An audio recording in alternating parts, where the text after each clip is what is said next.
Eh bien salut tout le monde, c'est AZK, bienvenue pour ce DeFi Actu du 25 août 2024.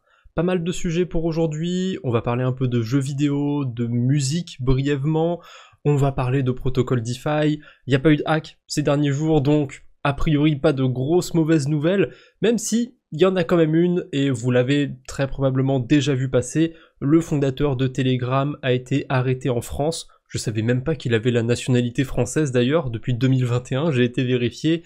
Le token ton il a fait moins 11% au moment où j'ai tweeté, mais je crois que c'est descendu encore plus bas, genre moins 20%. Donc son arrestation a quand même eu un effet assez néfaste sur le cours du token ton, hein. Il reste quand même très corrélé en fait à son propre écosystème. Et pour faire très simple, la France le voit complice des merdes qui se passent sur Telegram, hein. Donc vous êtes probablement au courant, je pense, hein, sur Telegram. Il y a un peu de tout et de n'importe quoi, hein. C'est très bien aussi, c'est un outil qui permet d'avoir plus de liberté, blablabla, mais ça permet aussi à des gens de payer pour voir des trucs pas du tout légaux, pour acheter des choses pas du tout légales. Oui, c'est pas bien, mais est-ce que c'est mérité de condamner le gars qui a créé ça ? Moi, je pense que c'est pas mérité. Les gens qui ont vraiment envie de faire des choses illégales trouveront toujours un moyen de parvenir à leur fin. C'est bon, c'est comme ça que ça marche en fait. Le vice trouve toujours un chemin. Je sais que d'habitude on dit la vie trouve toujours un chemin, mais ça marche très bien. On peut rajouter un C, ça marche toujours aussi bien. J'ai pas été voir s'il y avait des paris du côté de Polymarket, mais je suis quasi persuadé qu'il va y en avoir sur est-ce qu'il va avoir tant d'années de prison ou est-ce qu'il va pas aller en prison. Bref, on enchaîne avec une news plus positive, on va dire. Sony, c'est pas nouveau, ça fait déjà quelques temps qu'ils s'intéressent à la blockchain, et là, ils annoncent officiellement Sonium, leur Layer 2 d'Ethereum. Ce Layer 2, ils le développent en partenariat avec Optimism, ou en tout cas, ça a l'air d'être en partenariat, donc ça va être comme Base, comme Mod, comme Blast, ça va être dans l'écosystème de la Superchain. Sonium, de ce que j'ai compris, je suppose que ça se prononce comme ça, c'est une blockchain qui va être dédiée autour des artistes, de la création, donc ça me fait penser un petit peu au projet Sand, que vous connaissez aussi probablement si vous avez farmé du côté de Layer 3, où les créateurs pourront aller faire tout un tas de carabistouilles, je suppose, sur cette chaîne. Bon, je me suis pas tapé la documentation, j'ai pas été creusé à fond le projet, mais de ce que j'ai lu sur le thread, ça a l'air d'être surtout sur l'aspect artistique. Après, comme c'est Sony, ils sont derrière PlayStation, il y aura peut-être un aspect jeu vidéo, mais bon, j'ai pas hâte de voir ça. Ce qui me fait dire aussi qu'ils peuvent aller sur le côté jeu vidéo, c'est qu'ils sont en partenariat avec Astar Network, et Astar Network, il y a pas longtemps, ils ont lancé un Layer 2 d'Ethereum, Astar ZKEVM, et si je dis pas de bêtises, ils veulent justement aller sur le domaine du jeu vidéo avec ce Layer 2. Je suis pas sûr à 100% de ce que je dis, mais il me semble, pour l'instant, si je dis pas de bêtises, c'est qu'une annonce, il n'y a pas encore de testnet ou de mainnet, il y aura probablement des trucs à farmer pour les farmers, mais j'en sais pas plus, donc on va pas s'attarder plus que ça sur la news. Oui, c'est cool, il y a une grosse entreprise qui s'intéresse réellement à la blockchain. On enchaîne avec Solana. Solana aussi, hein, ils vont se lancer sur les jeux vidéo, ou en tout cas, c'est ce que laisse supposer le nouveau compte qui s'appelle Play Solana. Ça me rappelle quand même beaucoup celui qui a lancé un projet très similaire il y a pas longtemps. Alors la console dessus n'est pas encore disponible, mais ils y travaillent. Ils font un concurrent au Steam Deck, de ce que j'ai compris. Là, l'image de Solana, elle me fait pas penser à un Steam Deck ou quoi que ce soit, ça me fait penser à une Game Boy avec une croix directionnelle. Donc où est-ce qu'ils voudraient se lancer avec ça? J'espère que l'image n'a rien à voir avec le produit qu'ils vont lancer, parce que une console avec une croix directionnelle au milieu, c'est un peu bizarre, ou alors c'est peut-être la manette, j'en sais rien, mais même si c'est la manette, c'est un peu bizarre. Bref, Solana nous prépare une console, quand on aura plus d'infos dessus, j'en parlerai, et comme j'aime beaucoup le jeu vidéo, je vous donnerai un petit peu mon avis de si c'est de la douille, si ça vaut le coup ou pas, même si, bon, j'ai quand même des biais, hein, s'il y a des aspects jeu web 3 ou quoi que ce soit, je vais démonter le projet, ça, c'est évident, parce que pour l'instant, il y a rien qui m'a convaincu dans le domaine. Ah, une news très cocasse, celle-ci elle est très marrante, on a une blockchain qui s'arrête. Voilà, du jour au lendemain. Je comprends hein, qu'une blockchain ça coûte cher, qu'ils puissent pas nécessairement continuer de la faire tourner, mais l'arrêter du jour au lendemain sans prévenir les utilisateurs, en les laissant comme des cons avec leur fonds bridgés, c'est pas ouf. Donc heureusement, je sais pas exactement qui est allé vers qui, mais Hyperlane nous partage que ils ont réussi à rouvrir le bridge en gros pendant 2 semaines. Donc la blockchain Nautilus va continuer de tourner pendant 2 semaines jusqu'au 6 septembre. Donc si jamais vous avez des fonds sur cette blockchain, si vous êtes en vacances, il faut rentrer avant le 6 septembre pour retirer vos fonds, parce qu'a priori ils ont vraiment décidé d'arrêter la blockchain Nautilus. Et ce qui est hyper paradoxal et hyper con, c'est qu'ils ont fait une roadmap sur 2024 et ils l'ont publié le 10 juin 2024. Donc c'est hyper récent. C'était il y a 2 mois et demi, quoi. Enfin, c'est vraiment récent. Et en 2 mois et demi, a priori, ça n'a pas dû leur plaire, ils n'ont pas dû amener assez d'utilisateurs, doit pas y avoir assez d'activités, j'ai pas été vérifié on-chain, mais à mon avis c'est ridicule. Ah si, j'avais regardé l'explorateur de la blockchain Nautilus, et ce que j'avais trouvé très rigolo, c'est qu'il n'affichait pas le nombre de transactions par jour. Quand vous allez sur Etherscan, sur Snowtrace, sur tous les explorateurs de blockchain, vous voyez le nombre de transactions par jour. Sur Nautilus, on voit le nombre de volumes par jour, et c'était même pas du million de dollars chaque jour qui était échangé sur la blockchain. Donc j'imagine même pas le nombre de transactions, ça doit être très très faible. Donc bon, voilà, Nautilus, c'est la fin, j'ai jamais farmé ce truc, ça m'intéressait pas, et je pense que les seuls d'entre vous qui ont farmé Nautilus, c'est pour farmer Hyperlane, parce qu'on pouvait bridger sur cette blockchain. Donc si jamais vous avez des stables qui traînent là-bas, même si c'est quelques dollars, pensez à les bridger sur une autre blockchain. Ce serait quand même bête de les perdre, puisque si la blockchain ne tourne plus, s'il y a personne qui fait tourner la blockchain, les USD que vous avez là-bas, ou peu importe quelle crypto vous avez là-bas, ciao, ça n'existe plus. Donc, pensez-y quand même si c'est quelques dollars, ça vaut le coup de les bouger. Ensuite, qu'est-ce qu'on a? En parlant de bridge, tiens, c'est dans le thème, Liffy qui fait un partenariat avec Rabby Wallet, donc on a directement une intégration bridge sur Rabby depuis quelques temps, c'est super pratique, c'est dommage parce qu'ils prennent des frais. Alors est-ce que j'ai de quoi bridger dans mon portefeuille? Admettons que j'essaye de bridger 0,01 Ether, donc là Rabby il va me trouver le meilleur chemin, voilà, il va passer par Liffy évidemment, je sais même pas pourquoi il y a une animation alors que pour l'instant ils utilisent qu'un seul agrégateur. Bref, admettons que je fasse bridge on Liffy. Ah, ça me lance tout de suite la transaction? Ah merde, ça devait être écrit avant les frais de Rabby. Attendez, je refais. Ah oui, ils sont juste là les frais de Rabby, si je clique sur le petit i, voilà, ça me montre que Rabby prend 0,25% de frais. Là, le bridge, on peut l'utiliser, et je vais sûrement m'en servir 2-3 fois, histoire de, mais pas plus, parce que quel intérêt de passer par Rabby quand je peux aller directement sur Jumper et pas avoir de frais. Surtout qu'au final, Rabby va me faire passer par Jumper. Bon, après, il nous affiche que oui, MetaMask, ils prennent plus de frais, certes, mais bon, c'est pas une raison, c'est pas une raison de mettre 0,25% de frais. Faut bien qu'ils se payent aussi, blablabla. Mais bon, Rabby, je suis quand même pas hyper content. En revanche, ils nous teasent un autre truc qui peut être assez intéressant, ce serait de potentiellement payer les frais de transaction sur n'importe quelle blockchain avec de l'USDC ou de l'USDT grâce à la fameuse Chain Abstraction, blablabla. Cette technologie est cool et ça fonctionne déjà, il y a déjà des protocoles, des wallets ou autres qui implémentent ce genre de choses. Je sais qu'il y a le wallet Plena sur... je sais que je l'ai testé sur mobile, mais il doit y avoir une extension aussi sur PC qui permet de, si on n'a que des USDC par exemple sur Polygon, on peut quand même faire les transactions. En fait, les USDC vont servir à payer les frais de transaction. C'est vachement bien foutu. Et ça, pour le coup, c'est des vrais outils qui vont permettre plus d'adoption sur la crypto. Parce que se dire ah oui, pour faire ci, il faut que j'ai de l'Ether sur telle ou telle blockchain, c'est un peu emmerdant, on va pas se mentir. Donc là, si on peut tout faire avec juste des USDC, des USDT, c'est quand même pratique, parce que je pense qu'il y en a plus d'un qui serait intéressé de faire de la DeFi qu'avec des stablecoins, histoire d'avoir une sorte de petite épargne un peu dégène, sur laquelle on peut aller faire tout un tas d'activités. Enfin bref. Je digresse, on enchaîne, on a encore d'autres news. On a un score d'activité qui a été lancé sur Base, ça a l'air assez officiel puisque ça a été partagé entre autres par Brian Armstrong, donc le CEO de Coinbase. Voilà, on n'est pas sur n'importe qui. D'ailleurs, lui, il a un score de 83 sur 100. Je suis sûr que parmi vous, il y en a qui ont un meilleur score que le CEO de Coinbase. N'hésitez pas à flex, si vous avez un meilleur score que lui dans les commentaires, je vous attends.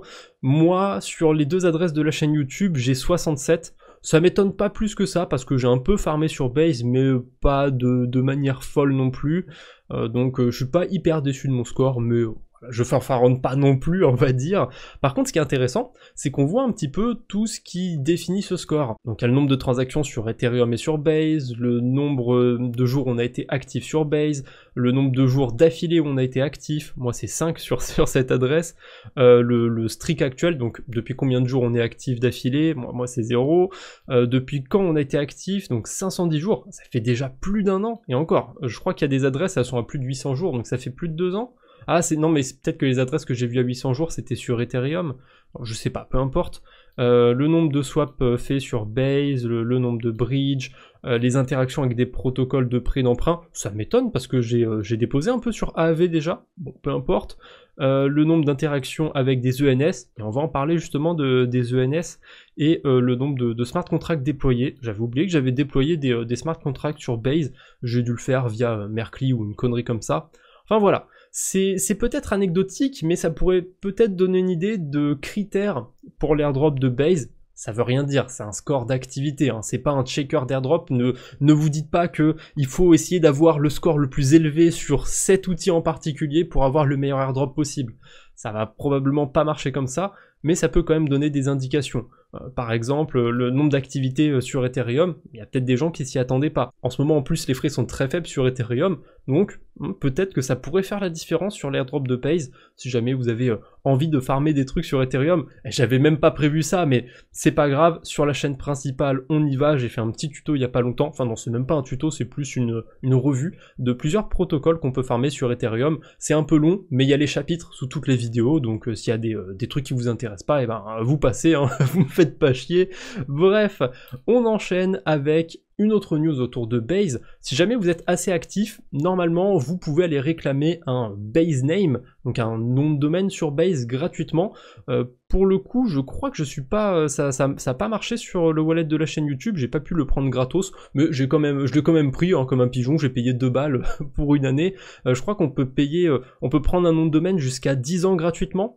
Si on est assez actif sur Base, je sais pas si en fonction de l'activité ça peut être 5 ans, 10 ans, plus ou moins, mais en tout cas j'ai vu que certains pouvaient prendre 10 ans de nom de domaine, donc si jamais c'est gratuit pour vous, n'hésitez pas, je vous mettrai le lien dans la description, et comme on l'a vu sur le score d'activité, il nous parle d'interaction autour des ENS, donc peut-être qu'avoir un nom de domaine Base, ça pourrait aussi peser dans la balance, ça veut rien dire, ou alors ce sera peut-être anecdotique, mais bon, si c'est gratuit, hein, autant aller le réclamer. Allez, on enchaîne avec les levées de fonds. Je vais passer assez vite, parce que même s'il y a eu pas mal de levées, et notamment des grosses levées, moi, il n'y a pas grand-chose qui m'intéresse plus que ça. Donc on a d'abord Story Protocol, ça fait un petit peu parler, j'ai vu qu'il y a des gens qui sont hypés par le projet. A priori, ce serait un Layer 1 basé sur la propriété intellectuelle. Je sais pas trop comment ça va marcher, pourquoi pas, l'idée n'est pas mauvaise, ils ont levé 80 millions de dollars, je sais pas s'ils ont déjà un testnet, un mainnet, s'il y a moyen d'aller farmer de ce côté-là, je vous laisse faire vos propres recherches. On a BSX, ça pour le coup, il me semble qu'on peut farmer un token en ce moment, c'est sur Base, c'est un protocole de perpétuel. Il y a très probablement des stratégies à delta neutre à farmer avec le protocole. Je devrais jeter un œil, parce qu'en ce moment on a des bons rendements sur le token Aero d'Aérodrome, et je suis quasiment sûr, je crois que c'est sur ce protocole qu'on peut aller shorter le token Aérodrome, et en ce moment sur le portefeuille de la chaîne YouTube, pour digresser un peu, j'ai une stratégie delta neutre. Et ben, j'essaierai bien de changer cette stratégie parce qu'elle est plus hyper rentable, et du coup, pourquoi pas passer sur BSX pour farmer l'airdrop, et en même temps farmer un bon rendement. Si ça vous intéresse de suivre ces aventures, en tout cas, ça se passera sur la chaîne principale, hein. Voilà, BSX, sympathique, ils ont levé 4 millions de dollars, c'est pas non plus la folie, hein. S'il y a un airdrop, je le vois plus comme un bonus. Phantom, ça me fait évidemment penser à Sorare, puisque c'est un concurrent, on peut dire, hein. C'est un jeu de fantasy football sur la blockchain Ton, ils ont levé 1 million de dollars, je suis pas fan de jeux de football, mais si jamais il y en a parmi vous que ça intéresse, ben vous pouvez peut-être regarder un petit peu ce que ça donne du côté de Ton. On a Credbull, un protocole de crédit sur la DeFi qui a levé 5,2 millions de dollars. Je sais pas si par crédit ils entendent un truc un peu comme AAV ou vraiment un système de crédit plus traditionnel. ça pourrait être intéressant d'avoir ce genre de protocole sur la blockchain, même si je crois que ça existe déjà, mais c'est que à portée institutionnelle. Ensuite, lui, il a fait parler de lui, mais je pense qu'il est un peu surcoté pour l'instant. C'est Corn, un Layer 2 d'Ethereum qui utiliserait le Bitcoin comme token de frais de transaction. Alors c'est un peu faux de le formuler comme ça, puisque techniquement le Bitcoin il est que sur la blockchain Bitcoin.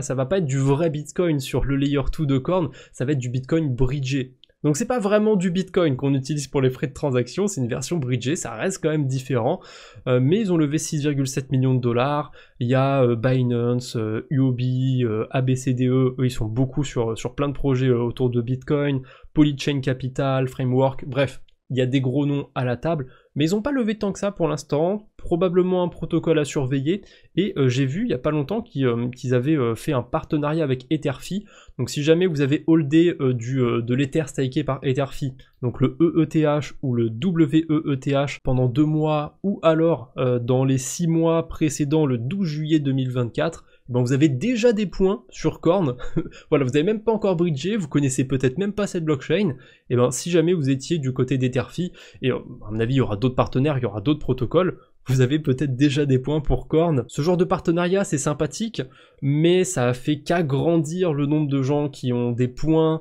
ça risque d'être un système très linéaire, donc ceux qui vont le faire avec plusieurs wallets, je suis pas sûr que ce soit une idée de fou furieux, et ceux qui vont le farmer en ayant de gros espoirs en tête parce qu'il y a Binance ou quoi qui ont levé des fonds. Binance ils ont probablement mis 1 million de dollars grand max sur le projet, hein, ils ont peut-être pas beaucoup d'attentes derrière. Ne soyez peut-être pas trop hypé par rapport au projet, ou en tout cas pas tout de suite. Parce que, bon, a priori, n'importe qui quasiment peut lancer un Layer 2 d'Ethereum et utiliser le Bitcoin pour les frais de transaction. Bon, j'abuse peut-être quand je dis n'importe qui, mais sur le papier, l'idée est relativement simple, et je sais pas si elle mérite autant d'engouement.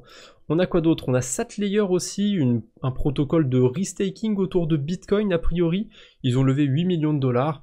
Encore une fois, à la table, il y a pas mal de gros investisseurs. On a un autre projet autour de Bitcoin aussi qui s'appelle Arc Labs. Alors a priori ce serait plus autour de Layer 2 de Bitcoin et ils ont levé 2,5 millions de dollars. Il y a une autre petite levée de fonds que j'ai vue autour de Bitcoin, c'est une start-up de paiement sur le Lightning Network de Bitcoin, donc c'est vraiment quelque chose de très niché et en plus c'est à Miami, mais si je l'avais mis de côté, c'était pour vous montrer qu'il y avait beaucoup de levées de fonds sur l'écosystème Bitcoin en ce moment. Donc je vais aller vite fait sur Crypto Fundraising parce qu'ils font des récaps toutes les semaines et ça tombe bien, le 24 août ils ont fait un récap de la semaine. Et ce qui est assez fou, c'est que sur les 32 levées de fonds qu'il y a eu sur cette période, sur cette semaine, il y en a un tiers qui était sur l'écosystème Bitcoin. C'est quand même pas mal, ça fait une dizaine de levées de fonds.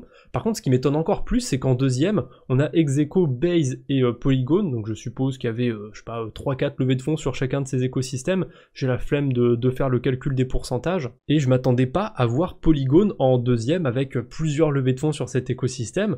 Parce que, honnêtement, j'ai l'impression que Polygon, c'est un petit peu le géant endormi. Il est toujours dans le top 10, le token Matic, ou dans le top 15, il est pas très loin, mais il se passe rien sur l'écosystème Polygon. Il y a eu un petit regain d'intérêt début 2023, mais depuis, ils sont passés à côté de tout. Ils ont lancé leur Layer 2 qui a complètement bidé. La DeFi sur Polygon, elle est plus du tout intéressante. Quand je vous fais un quadbo sur la DeFi, par exemple, que je vous montre les rendements sympathiques, je vous parle jamais de Polygon, c'est pour une bonne raison. Il y a certes AAV sur Polygon, Compound et 2-3 autres gros protocoles, mais c'est tout. Il n'y a pas de nouveautés sur Polygon et c'est très dommage. Donc j'espère pour leur écosystème qu'il y a des choses, qu'il y a des projets qui vont se construire un petit peu dessus. En tout cas, on a eu quelques levées de fonds sur l'écosystème de Polygon, donc ça amène peut-être des choses à l'avenir, hein, qui sait. En tout cas, je leur souhaite.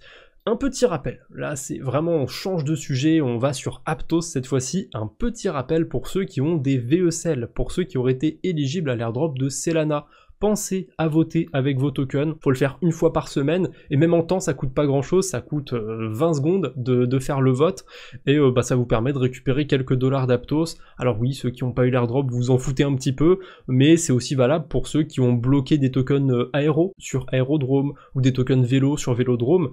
N'oubliez pas de voter régulièrement pour aller récupérer vos intérêts bonus, parce que ce serait dommage de passer à côté, hein, c'est toujours sympathique ces petits rendements. Ensuite, on a Aave qui s'est déployé sur ZK-Sync, ou en tout cas c'est ce que j'ai compris avec le tweet. Donc je sais pas si s'ils sont déjà lancés, ou alors s'ils sont en train de commencer à lancer le protocole, ils sont en train de commencer à le coder, je pense que c'est plutôt ça. Donc Aave ne devrait pas tarder sur ZK-Sync, et franchement c'est pas trop tôt parce que sur ZK-Sync, il n'y a rien à faire. J'espère que Aave pourrait apporter un peu d'activité.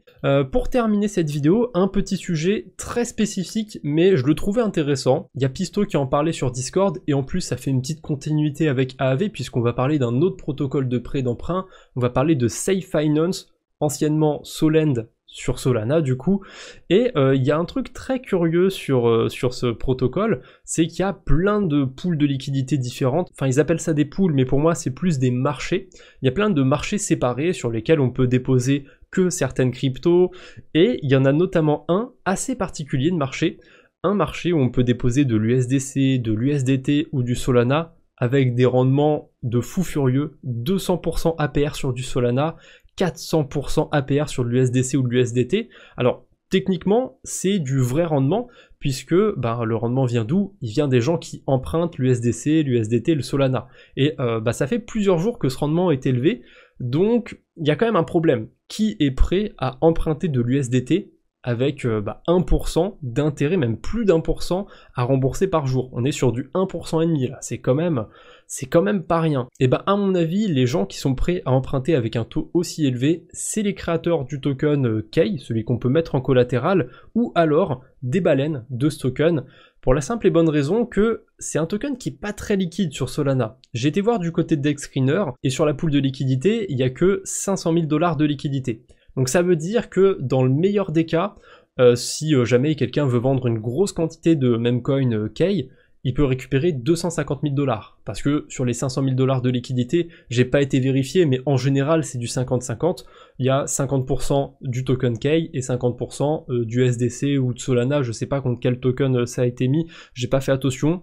Probablement du Solana je pense, et du coup 250 000 $, c'est pas énorme. Là regardez combien il y a d'empruntés, 400 000 USDT, 30 000 USDC, 15 000 $ de Solana, donc ça fait bien plus de 250 000 $.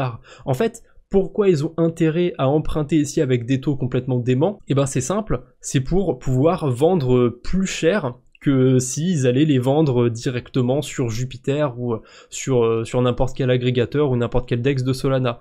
Pourquoi? Parce que on revient à ce problème de liquidité. Sur les pools, il n'y a que 250 000 $ de liquidité, et là sur le marché, il y a plus de 400 000 $. Donc si quelqu'un a vraiment beaucoup de tokens Kei, admettons que ce qui valent, ça vaut 670 000 $, comme ce qui est déposé sur Safe Finance, vous préférez quoi? Aller les vendre sur Jupiter, faire un moins 99% au token et récupérer seulement 250 000 $, ou alors les déposer sur Safe Finance, emprunter 400 000 $ et jamais rembourser votre emprunt, parce que de toute façon le protocole il peut pas liquider les positions. Pourquoi il peut pas liquider? Parce que qu'est-ce qui se passe si jamais le gars qui emprunte, ses intérêts s'accumulent trop et il finit par avoir emprunté plus que ce qu'il a déposé? Le protocole, il y a un certain moment, avant d'arriver dans ce scénario-là, où il va devoir vendre le collatéral, donc les tokens Kei de la personne qui a fait l'emprunt, pour acheter justement son emprunt. Donc admettons qu'il ait mis 500 000 $ de token Kei, son emprunt il atteint 480 000 $, c'est trop risqué, le protocole il doit vendre les tokens Kei. Le souci, c'est qu'il peut pas. Il peut pas vendre les tokens Kei, parce qu'il y a que 250 000 $ de liquidité. Donc, le protocole risque de la mauvaise dette, ou en tout cas, ce marché risque très grandement d'être en mauvaise dette. Si jamais vous voyez cette pool de liquidité, ou si vous voyez des rendements ultra élevés pendant plusieurs jours ou plusieurs semaines sur des protocoles de prêt d'emprunt, fuyez, c'est très rarement bon signe. Il y a peut-être, l'exception, un moment un protocole qui avait un rendement de fou furieux pendant un mois et finalement ça s'est bien terminé. Je suis sûr que si on creuse bien dans l'histoire de la DeFi, on peut trouver ça, surtout si on va du côté de 2021 où la DeFi c'était complètement zinzin, mais aujourd'hui, pour moi, ça c'est juste impossible que ce soit un cas legit, un cas cohérent. Il y a que dans ce cas de figure où c'est une vente indirecte en fait du token, et du coup ceux qui déposent des USDT ou des USDC en collatéral, ils vont se faire rect, parce que tant que leurs liquidités sont empruntées, ils peuvent pas les retirer. Donc vous êtes baisé. Voilà, clairement, désolé, hein, j'utilise j'utilise des termes crus, mais si vous déposez sur ce marché-là, il y a de grandes chances que vous soyez baisé. Bref, c'est tout ce que j'ai pour aujourd'hui. Si jamais ça vous intéresse, j'ai fait une nouvelle musique autour des airdrops. Je vous la mettrai aussi dans la description. Si j'y pense, vous aurez peut-être le lien cliquable directement à la fin de la vidéo. Voilà, je vous laisse écouter ça, je vous laisse mettre un pouce bleu, un commentaire, vous abonner, peu importe. Allez, on se retrouve bientôt j'espère, d'ici là portez-vous bien, salut tout le monde!